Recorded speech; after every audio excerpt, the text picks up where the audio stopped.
And Africa is a resource-rich continent. Though the US is drifting away and former colonial rulers like France are losing grip, many foreign players are pushing to seize the opportunity and deepen ties with the continent. And one of them is Japan. The East Asian country is enhancing its influence in Africa by initiating several economic and environmental projects. In its latest move, the Japanese government has announced plans to raise $1.5 billion for impact investment in Africa, with the goal of reducing greenhouse gas emissions and promoting sustainable growth on the continent. This comes as Japan hosted African leaders for the Tokyo International Conference on African Development. This conference was first held in 1993, and it focuses on Japanese support for development in Africa. Speaking at the conference, Prime Minister Shigeru Ishiba has pledged Japan's support for training and development across the continent. Just as we once did in Asia, we the people of Japan wish to laugh, cry, and break a sweat alongside the people of Africa. Japan's growing interest in Africa reflects a larger economic trend.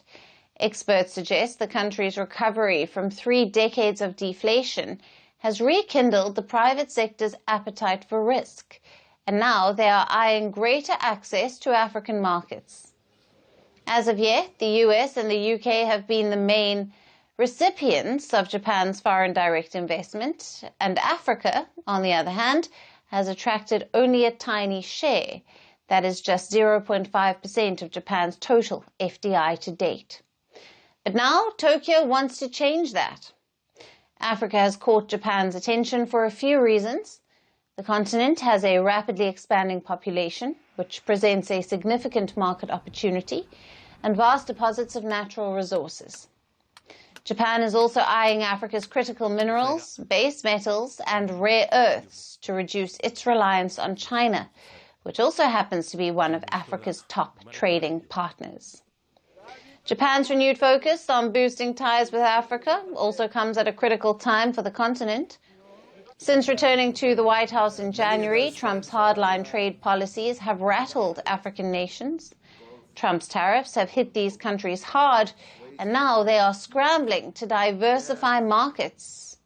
Trump's crackdown on US foreign aid has also intensified the need to attract more investment into the continent. Now, China has invested heavily in Africa over the past decade. Chinese companies have signed deals worth hundreds of billions of dollars to finance shipping ports, railways, roads, and other projects under Beijing's Belt and Road Global Infrastructure Initiative. However, new lending is drying up, and these African nations are left grappling with a debt crisis. This presents an opportunity for Japan to step in and fill the investment gap in Africa, and to present itself as an alternative to China. Firstpost now available in 9 languages on YouTube. English, At $36 trillion. French, Le FMI, comme German, Geschäftsführenden Direktor Hindi, $30 trillion ka karjo. Indonesian, Pemerintah tanpa pemeriksaan. Italian, Sekali radikali. Japanese, 4 兆ドル以上も Portuguese, por causa do próprio balanço patrimonial. Spanish. Beautiful bill. Go to Settings, click on Audio Track and select the language of your choice. Be the first to know what's happening around you in your first language. Firstpost.